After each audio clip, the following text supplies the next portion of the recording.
Hablemos sobre racismo. El tema de esta ocasión es racismo e infancias. Para este episodio de la serie Hablemos de racismo, dos infantes nos comparten sus aproximaciones a la noción de racismo. Vamos a escucharlos. Me llamo Ivana Sofía Maldonado Durán. Tengo 5 años. Creo que el racismo es que una persona trate mal a otra persona por cómo se viste, por cómo se peina, por cómo habla, por cómo es su color de piel y por cómo es. ¿Y qué quieres ser de grande? Doctora.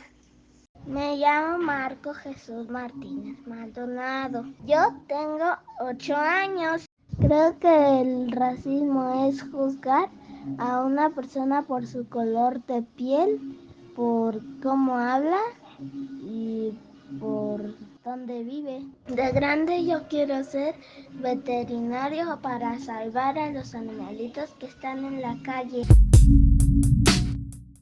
Les damos la bienvenida a una cápsula más de la serie Hablemos de Racismo. Estamos con la doctora Citlali Quecha Reina. Ella es investigadora del Instituto de Investigaciones Antropológicas de la UNAM y nos acompaña también Scarlett Estrada, asistente del proyecto de investigación Antropología e Historia de los Racismos, las Discriminaciones y las Desigualdades. Muchas gracias por acompañarnos. Vamos a platicar sobre el racismo y las infancias con la doctora Citlali. Muchas gracias por acompañarnos, Citlali.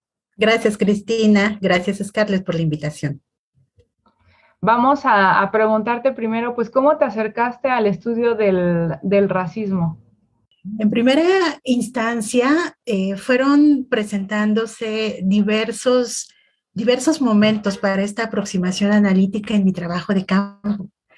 Yo trabajo con poblaciones afromexicanas y a partir de ese momento, con la interacción que empezaba a desarrollar con estas comunidades, con diferentes personas de distintas edades, empezaron a compartirme diversas experiencias de discriminación que se vivían en distintos contextos. A partir de ese momento, digamos, no era necesariamente mi punto temático de interés más importante en ese momento.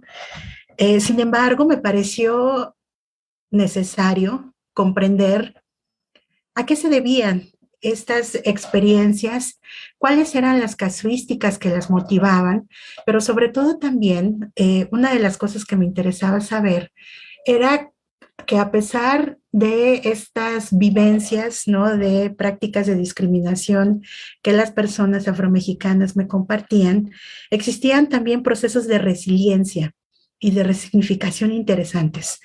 A partir de ese momento fue que decidí conocer las especificidades del racismo. Y eso fue muy interesante porque justo en estas temporadas de campo que empecé yo a desarrollar, pude comprender que es preciso hablar de experiencias disímiles de la racialización en el país. Y fue justamente por eso, ¿no?, por las experiencias que la gente me iba compartiendo, en donde se veían como a veces no necesariamente era solo el tono de piel, sino otros elementos culturales, de clase, que estaban allí imbricados para generar este tipo de dinámicas de exclusión. Así que a partir de ese momento, desde mi área de especialización, que es la antropología, comencé a indagar paulatinamente en las aproximaciones analíticas que pudieran ayudarme a generar explicaciones históricamente situadas para comprender este fenómeno, Cristina, Scarlett.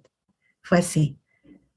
Pues qué interesante, porque justo, pues digamos que no empezaste tal cual como buscando la problemática del racismo, sino que la fuiste encontrando, ¿no? Podemos decirlo así. Claro, llegó paulatinamente a mí. Yo tenía otros intereses temáticos y analíticos en ese momento, pero de pronto, pues es una de las cosas extraordinarias que pasa en el trabajo de campo, ¿no? La propia realidad va brindándote elementos que es importante ir analizando paulatinamente. Sí, sí, sí, sí.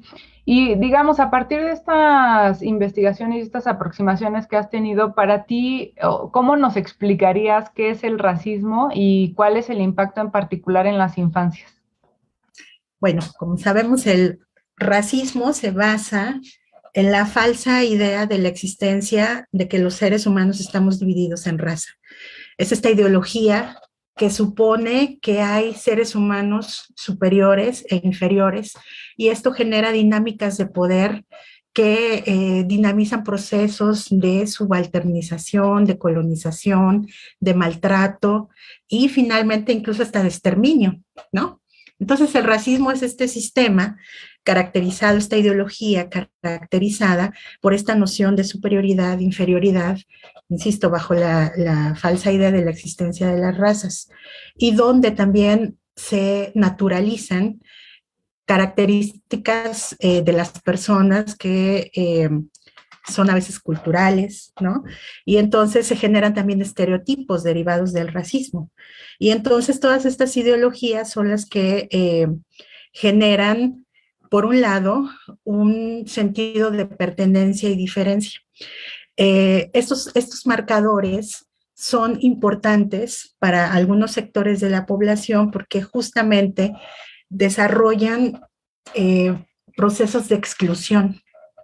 Ahora bien, cuando se vincula con la temática de la infancia, es interesante la aproximación analítica del racismo. ¿Por qué?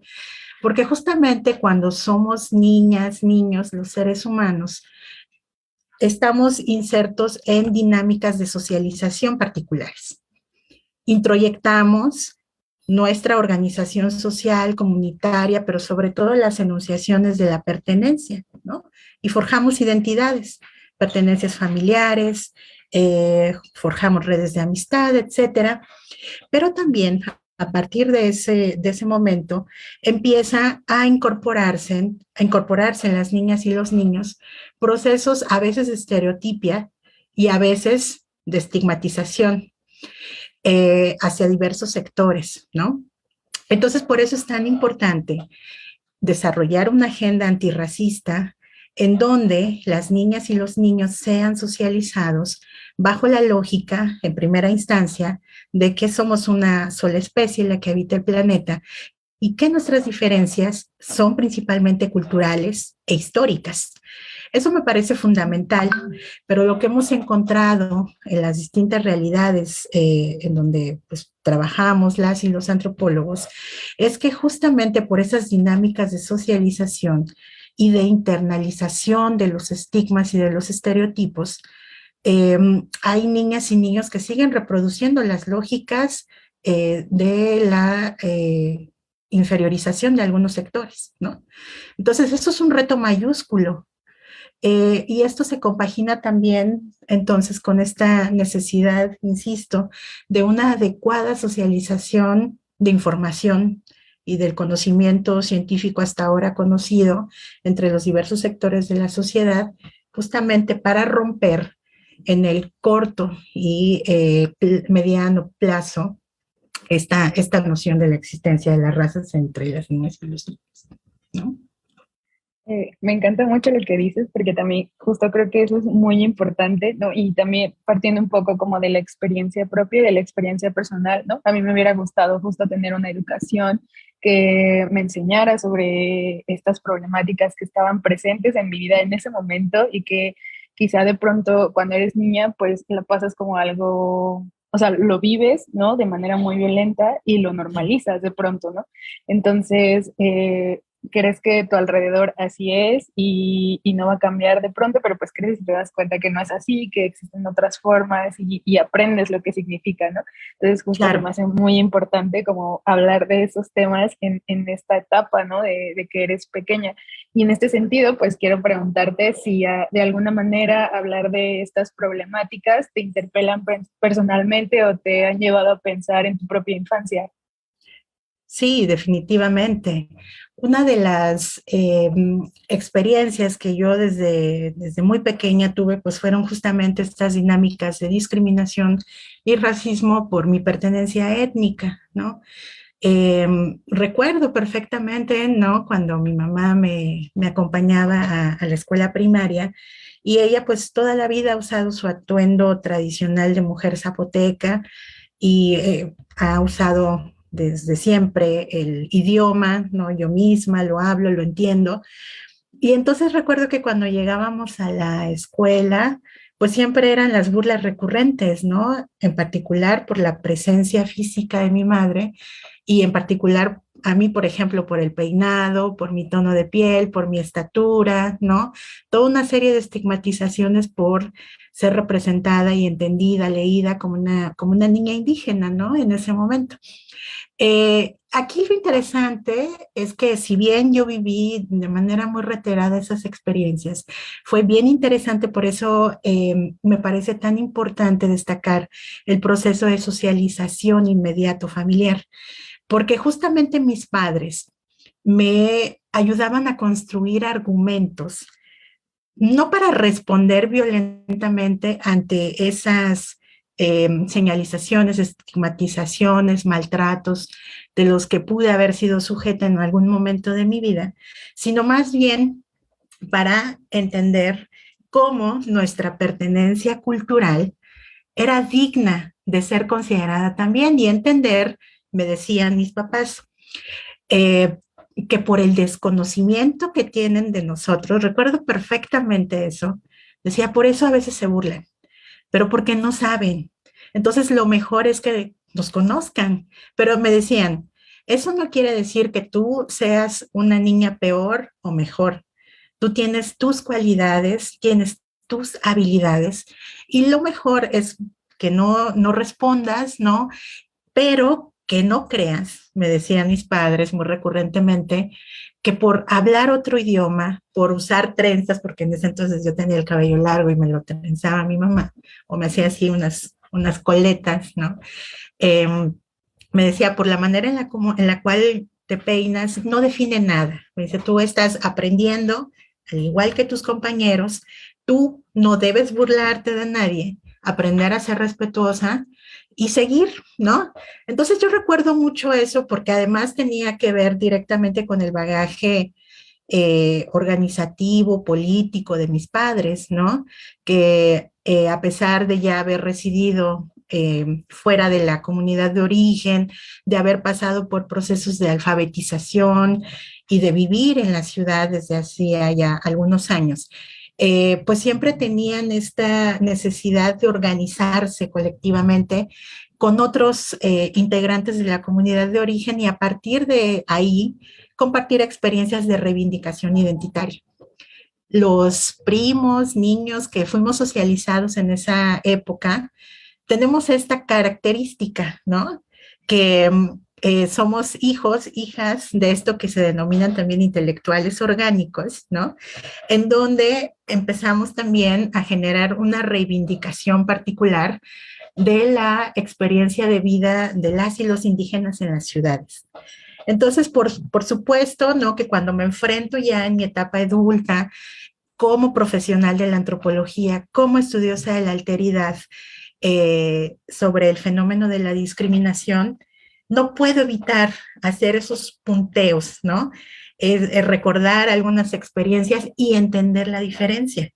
Yo creo que en ese sentido es, pues en mi caso, un punto a favor, porque justo eso es lo que me permite tener la capacidad de pensar en la necesidad de construcción de marcos analíticos muy situados, ¿no? Regionalmente, históricamente, para entender que si bien hay fenómenos estructurales, los propios contextos locales, las propias experiencias de la alteridad hacen que tengamos respuestas diferenciadas también al fenómeno del racismo y de la discriminación. Entonces, por supuesto que sí, Scarlett, sí me parece muy interesante y sugerente la pregunta, porque, digamos, finalmente, sí, me ha interpelado, ¿no? El estudio del racismo, la infancia y mi propia biografía. Aquí lo interesante, te digo, es ver sobre todo la necesidad de construir y proponer, ¿no? Horizontes de análisis adecuados y pues esa es mi apuesta, ¿no? A partir de esa experiencia. No, me parece muy bonito y muy interesante también todo lo que comentas y también me reflejo mucho como en tu historia. Digo, son contextos completamente distintos, pero pues parten igual como de la socialización, de trabajar en comunidad, de también estar en familia y como estos procesos también colectivos que se han dado, ¿no? Que integran justo diversas edades, ¿no? No solamente infancias, sino jóvenes, adultos, adultos mayores, que son los que te ayudan y hacen como que justo estas representaciones, ¿no? Que esto que tú cuentas que me gustó demasiado, de que pues tus papás te decían como que no tenías por qué sentirte mal, ¿no? De los comentarios que recibías, que te llenaban justo de tu valor, eso rescato muchísimo y creo que es parte de la importancia de esta colectividad y de esta construcción social en colectivo, ¿no? Sí, y también creo que es muy importante justamente el conocimiento, el conocerse a sí mismo, a sí misma y a su familia. Entonces, creo que es una herramienta justamente muy, muy importante. Y ahora que hablabas, pues justamente y que Scarlett planteaba la pregunta, pues justo pensaba cómo yo misma, y creo que todas las personas que nos dedicamos al racismo de alguna manera u otra, pues nos lleva a pensar sobre nuestras propias vidas, en nuestra propia infancia y en nuestro propio presente también cómo va cambiando y en considerar la complejidad de estas experiencias, ¿no? Pero creo que saber quiénes somos y de dónde venimos tiene que ver mucho con cómo se van entendiendo las propias experiencias de racismo, que nos toca a todos de una u otra manera, y en mi caso particular, pues vinculado a la xenofobia. Entonces, bueno, creo que sí es muy interesante también ir reflexionando cómo vamos viendo esta problemática en los distintos espacios en los que estamos, en los cuales trabajamos, en los cuales vivimos, en nuestras propias familias, etcétera, ¿no? Y bueno, creo que también nos estás dando algunas herramientas para, como decías, de resiliencia, ¿no? De superar estas adversidades, de también cómo combatir el racismo. Y uno tiene que ver justamente con la información, con el conocimiento sobre nosotros mismos y sobre las otras personas, sobre los otros, pues la diversidad en general, y cómo pues no creer, digamos, ir más allá, ¿no? Y no creer ese tipo de ideas racistas que finalmente tienen una fuerza tan importante porque muchas personas no solo las creen, sino las actúan, ¿no? O sea, actúan en consecuencia de esas ideas. Entonces, bueno, pues para cerrar, porque se nos acaba el tiempo, queremos también preguntarte al respecto de qué nos invitarías a reflexionar en el marco del Día del Niño y de la Niña, ¿no? Del 30 de abril, que se conmemora en México desde 1924 y que, por cierto, se llama Día del Niño, ¿no? Entonces allí también, obviamente siempre le incluimos y de la niña y tratamos ahí como de modificarle, pero pues en realidad el día fue decretado de esa manera. Entonces, bueno, ¿qué tipo de reflexiones nos invitarías a hacer, Citlali? Bueno, varias. En particular, pues la importancia ahora de considerar y reconocer a las niñas y los niños como sujetas, como sujetos sociales, ¿no? Ese es un cambio de paradigma histórico muy importante. En esta coyuntura no se trata solamente de festejar, ¿no? La existencia de niñas y niños en diversas sociedades, sino también de darle pues el justo reconocimiento como sujetos históricos con capacidad de articular opiniones en torno a las experiencias de su vida cotidiana. Eso en primera instancia, porque permite reconocer a las niñas y a los niños en toda su dignidad, ¿no? Esto me parece muy importante y el hecho de que exista, por otro lado, ya una serie, un conjunto de marcos legales a nivel nacional e internacional, debe de ser también ampliamente socializado y reconocido por toda la sociedad en su conjunto, justamente para generar procesos de garantías de derechos que, como sabemos, las niñas y los niños, pues hoy día siguen siendo un sector sumamente vulnerado, porque sigue reproduciéndose esta noción adultocentrista de que son sujetos permanentes de tutela, que son como esponjitas, como suelen llamarles algunos, sin reconocer su capacidad de agencia, su capacidad de emitir opiniones en torno a ciertos procesos. Entonces, bueno, me parece que es una de las reflexiones que deberíamos empezar también ya a discutir mucho más ampliamente en el debate público contemporáneo en esta coyuntura, ¿no? Que no es un dato menor, porque supone también vincularnos con ellas y con ellos de otra manera. Generar este tipo de modificaciones, evidentemente, son procesos de largo aliento, pero por algo se tiene que empezar. Ahora, por ejemplo, tú has anotado muy bien, ¿no?, esta especificidad de la enunciación de la conmemoración, donde todavía no hay una inclusión, ¿no?, de la diversidad de género que también caracteriza a la infancia. Hay ya muchas movilizaciones, organizaciones de la sociedad civil, etcétera, de niños, adolescentes, donde también tienen enarbolan, ¿no?, esta bandera del reconocimiento a las diversidades en las infancias, y eso también es importante de considerar, ¿no? Yo creo que esta conmemoración debe orientarnos entonces a seguir reflexionando sobre las características de las infancias contemporáneas, ¿no? Y quisiera solamente hacer esta puntualización de reconocer también la pluralidad al interior de la vivencia infantil, ¿no? Entonces, entre diversidad, reconocimiento como sujetos, dignificación de sus personas a través de reconocerlos también como sujetos de derecho, pues es fundamental en esta coyuntura. Muchísimas gracias, Itlali. Creo que efectivamente es una problemática muy compleja que nos ayudas muchísimo a entender y a reflexionar. Entonces, pues te agradecemos mucho, Itlali. Al contrario, gracias, Cristina, gracias, Scarlett, y gracias también a quien esté escuchando en estos momentos esta conversación. Muchas gracias por acompañarnos y por todo lo que nos compartes. Esta es una cápsula del proyecto Antropología e Historia de los Racismos, las Discriminaciones y las Desigualdades, de la Dirección de Etnología y Antropología Social del Instituto Nacional de Antropología e Historia. Agradecemos a Ivana Sofía Maldonado Durán y a Marco Jesús Martínez Maldonado por compartirnos sus saberes.